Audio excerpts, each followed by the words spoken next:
Good evening guys, कैसे हैं आप सब। आप सबका बहुत बहुत स्वागत है हमारे यूट्यूब चैनल सेठ शिवम एजुकेशन पर। तो दोस्तों, ये वीडियो है हमारी महाराजा सूरजमल ब्रज यूनिवर्सिटी भरतपुर राजस्थान के विद्यार्थियों के लिए। जी हाँ दोस्तों, जैसा कि आप सब जानते हैं कि ब्रज यूनिवर्सिटी से भरतपुर ज़िले के, डीग ज़िले के और धौलपुर ज़िले के लगभग 170 कॉलेजेस संबद्ध हैं, एफिलिएटेड हैं, जुड़े हुए हैं। तो इन ज़िलों के किसी भी सरकारी या प्राइवेट कॉलेज में पढ़ रहे विद्यार्थियों के लिए यह वीडियो बहुत ही ज़्यादा यूज़फुल रहेगी, इम्पोर्टेंट रहेगी। ठीक है, उसमें भी ध्यान देना। यूजी का मतलब है undergraduate BA programme English literature. जिनके पास इंग्लिश लिटरेचर सब्जेक्ट है उनके लिए यह वीडियो यूज़फुल रहेगी। आज की वीडियो में हम देखेंगे थर्ड सेमेस्टर का सिलेबस।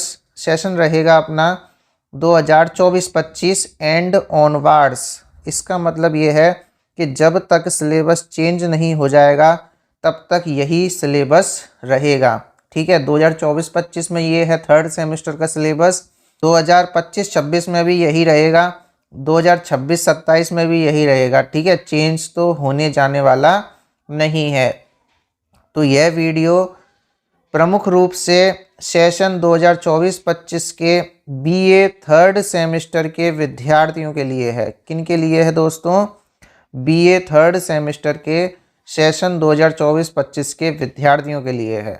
ठीक है दोस्तों, देखिए बहुत ही आसान भाषा में हम इस पीडीएफ को समझने वाले हैं।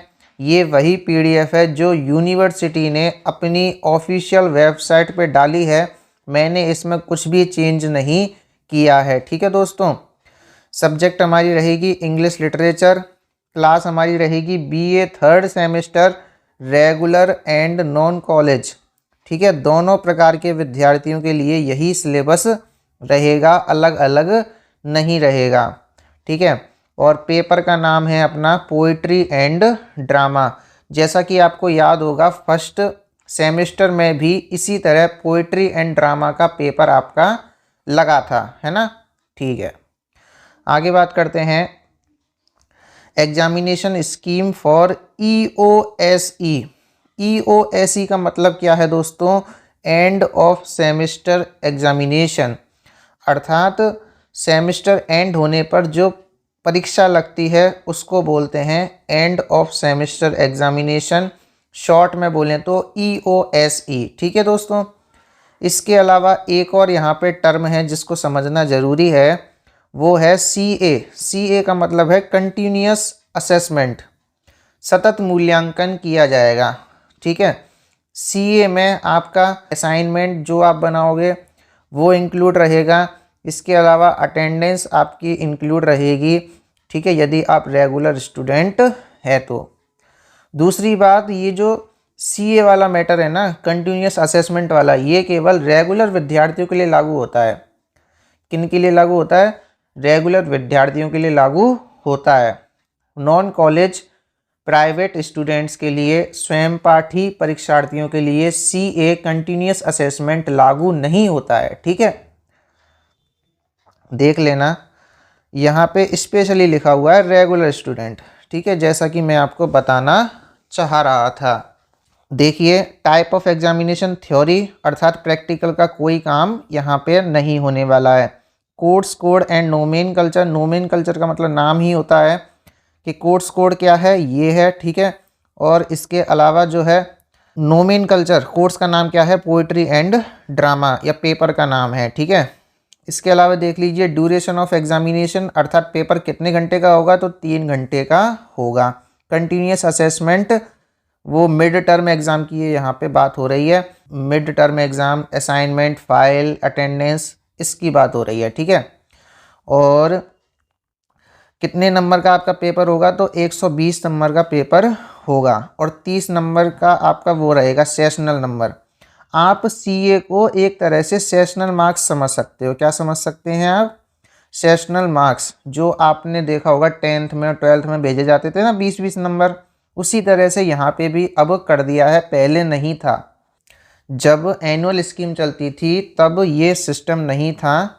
सीए वाला कंटिन्यूस असेसमेंट वाला सेशनल मार्क्स वाला पेपर ही होता था पूरा, ठीक है। लेकिन अब नहीं है, अब क्या है 120 नंबर का तो पेपर है और 30 नंबर आपके सेशनल हैं, टोटल मिला के हो गए 150 नंबर का पेपर, ठीक है दोस्तों, ठीक है। और ध्यान रखना आपको जो है 120 में से लाने हैं पास होने के लिए 48 मार्क्स। इसका मतलब ये है पूरा का पूरा 40% लाना है, ठीक है। और 30 में से जो आपका सेशनल नंबर है वो 12 मिलने चाहिए आपको, तभी आप पास माने जाओगे, वरना फेल माने जाओगे। आ गई बात समझ में? तो कोई सा भी एग्ज़ाम हो सेमेस्टर वाला, उसमें आपको पास होने के लिए मिनिमम 40% चाहिए। यदि आपका 120 नंबर का पेपर है तो 120 गुणा 40/100, तो यहाँ पे आप देखोगे 48 आएगा, ठीक है। यदि आपका 150 नंबर का पेपर है तो यदि आप इनको जोड़ दो तो 60 नंबर आपको 150 में से पास होने के लिए चाहिए, चाहे पॉलिटिकल साइंस सब्जेक्ट हो, चाहे हिस्ट्री हो, कोई सा भी सब्जेक्ट हो, ठीक है। इसी तरह से नियम आपका रहेगा। फिर यहाँ पे बात की है ऑब्जेक्टिव्स ऑफ द सिलेबस की, इसको फिलहाल हम नहीं पढ़ रहे हैं। इसके बाद देखिए the pattern of the question paper will be as follows. Question paper का पैटर्न कैसा रहेगा, ठीक है। तो आपने जो है फर्स्ट सेमेस्टर के एग्ज़ाम्स दे लिए, सेकंड सेमेस्टर के एग्ज़ाम्स दे लिए, तो आपको पता है कि क्वेश्चन पेपर कैसे डिज़ाइन हो करके आता है, ठीक है। और जो पेपर पैटर्न फर्स्ट सेमेस्टर में था इंग्लिश लिटरेचर का, सेकंड सेमेस्टर में था इंग्लिश लिटरेचर का, सेम उसी तरह थर्ड सेमेस्टर में भी है और फोर्थ सेमेस्टर में भी है, कोई चेंज नहीं है।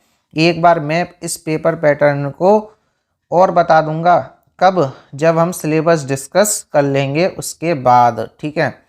इसके अलावा देखिए inter examination syllabus, quiz, seminar, group discussion 30 marks, वही सीए वाला ये यहाँ पे काम है, ठीक है। कौन सा काम है यहाँ पे?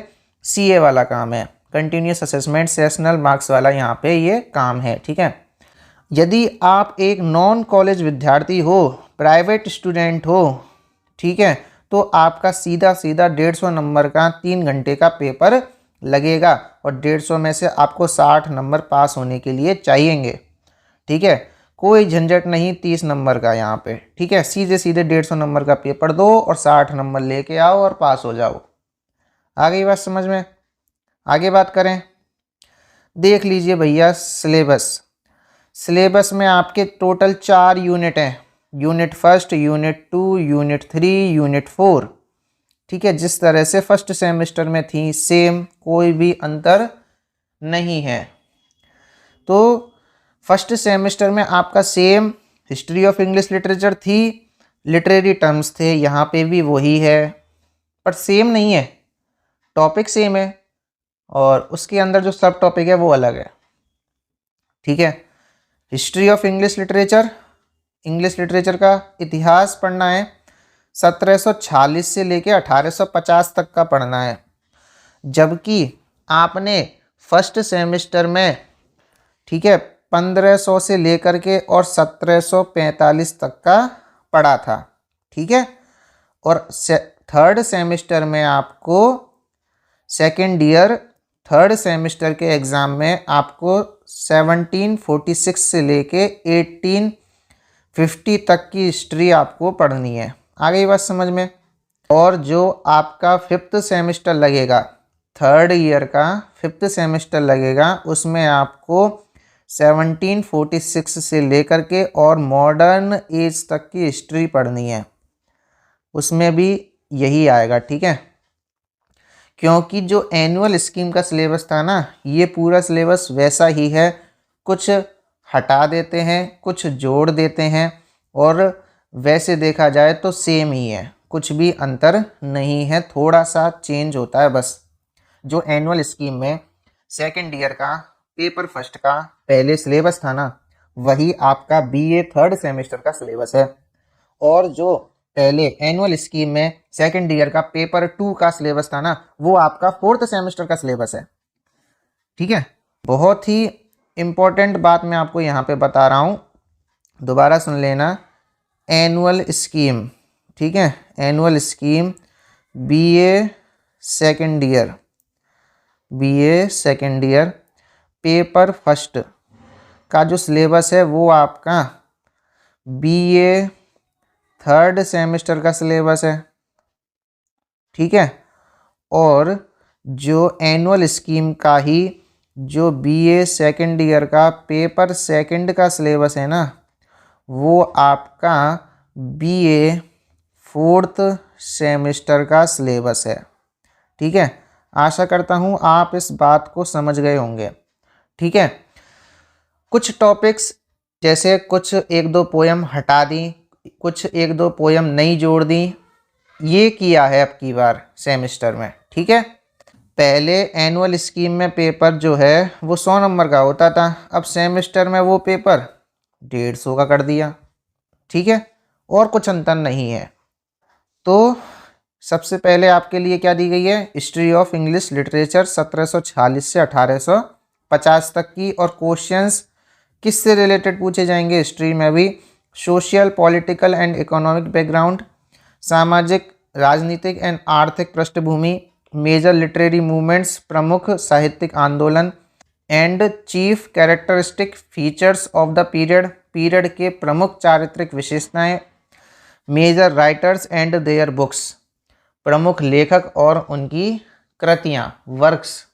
ठीक है, सेकंड टॉपिक है यूनिट फर्स्ट में ही literary terms, elegy, ode, ballad, negative, capability, comedy, tragedy, hamartia, soliloquy, aside, catharsis, transferred epithet, oxymoron, pun, onomatopoeia.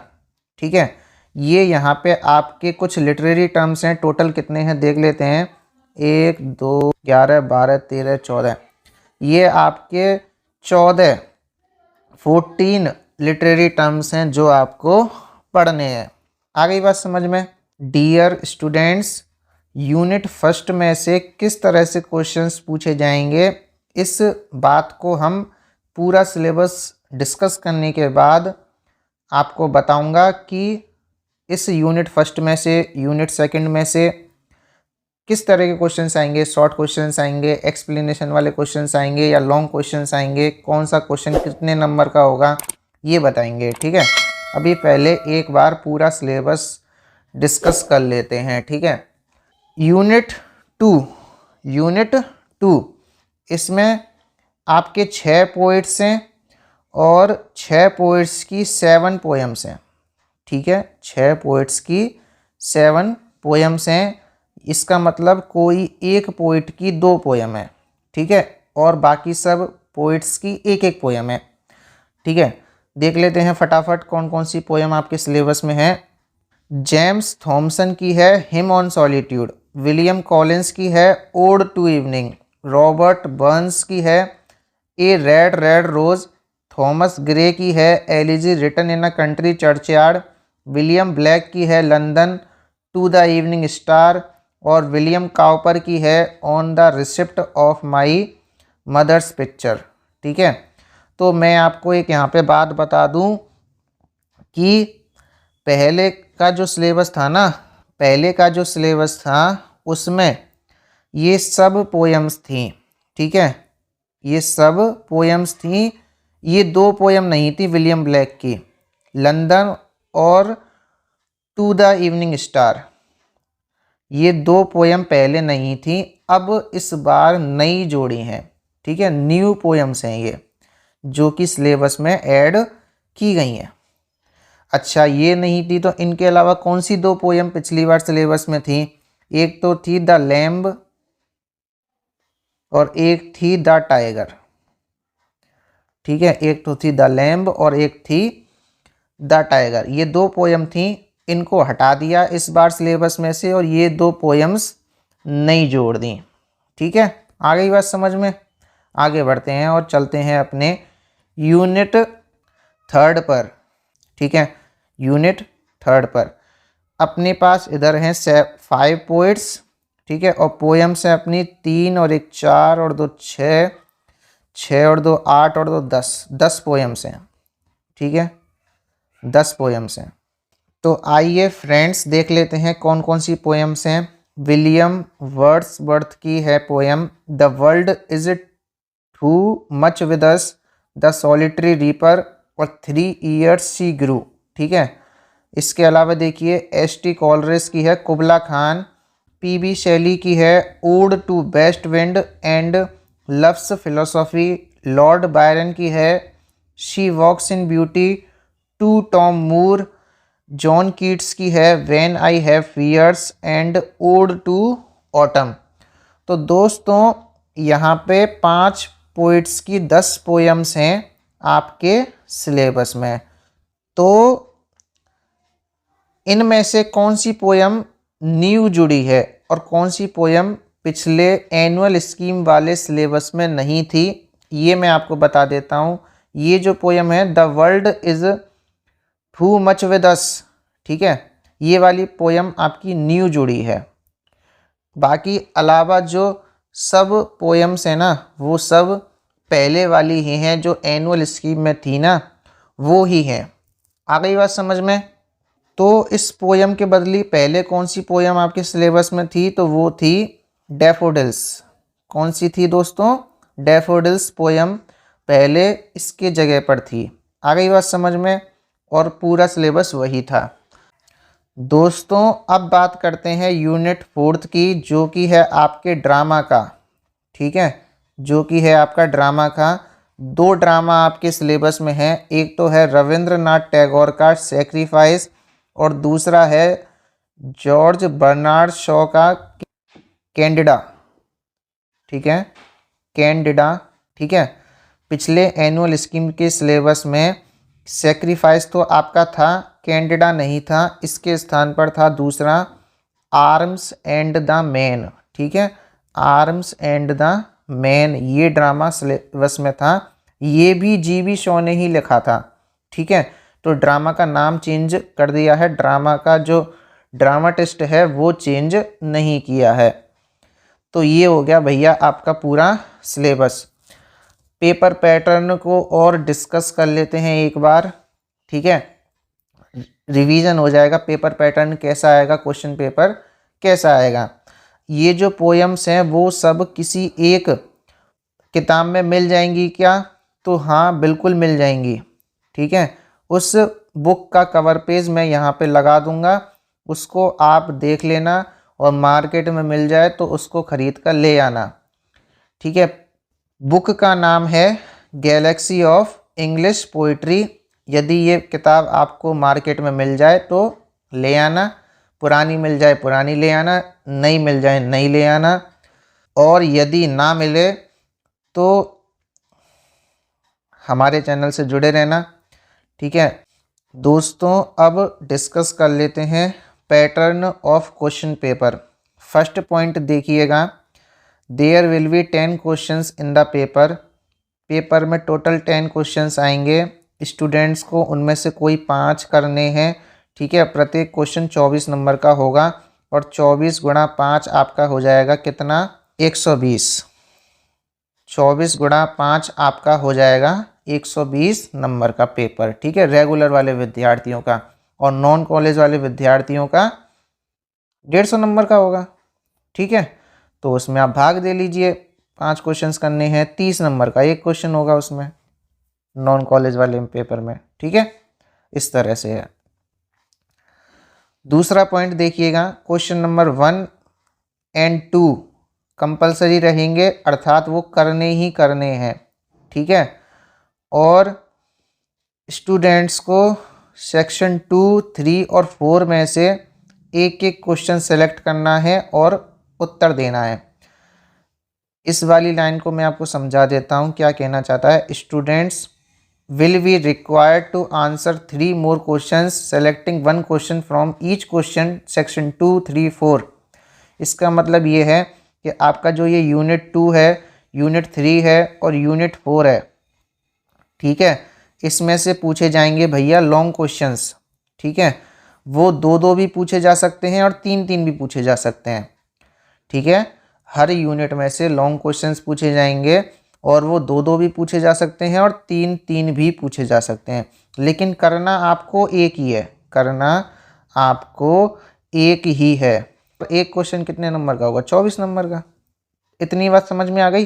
ठीक है, आगे बात करते हैं। Question number 1 will be based on section 2, 3, 4। ठीक है, जो क्वेश्चन नंबर 1 है वो सेक्शन 2, 3, 4 पर बेस होगा, अर्थात जो पोएम्स दी हुई हैं 17 पोएम्स हैं आपके सिलेबस में, उनमें से कोई 8 एक्सट्रैक्ट पूछे जाएंगे, उनमें से कोई 4 आपको करने हैं। प्रत्येक क्वेश्चन 6 नंबर का रहेगा। इस तरह से 24 नंबर आपके हो जाएंगे। आ गई बात समझ में? ये आपकी एक्सप्लेनेशंस रहेंगी। ठीक है, क्या रहेंगी? एक्सप्लेनेशंस रहेंगी। अच्छा, लास्ट पॉइंट, क्वेश्चन नंबर 2 में 10 शॉर्ट आंसर टाइप क्वेश्चंस आएंगे सेक्शन फर्स्ट पर, अर्थात लिटरेरी टर्म्स और हिस्ट्री पर 10 क्वेश्चंस आएंगे। उनमें से कोई 6 करने हैं, उनमें से कोई 6 करने हैं और प्रत्येक क्वेश्चन 4 नंबर का होगा। इस तरह से 24 नंबर हो जाएंगे। आ गई बात समझ में? तो ये रहा आपका क्वेश्चन पेपर पैटर्न। तो आज की वीडियो में हमने बीए थर्ड सेमेस्टर के इंग्लिश लिटरेचर के लिए रेगुलर एंड नॉन कॉलेज वाले विद्यार्थियों के लिए सिलेबस को डिस्कस किया है। ठीक है, आशा करता हूँ आपको वीडियो पसंद आई होगी। वीडियो पसंद आई हो तो वीडियो को प्लीज़ लाइक कर देना, अपने दोस्तों के लिए शेयर कर देना जिनके पास इंग्लिश लिटरेचर सब्जेक्ट है। आज के लिए फ़िलहाल इतना ही, मिलते हैं अगली वीडियो में। तब तक के लिए राम राम, सत श्री अकाल।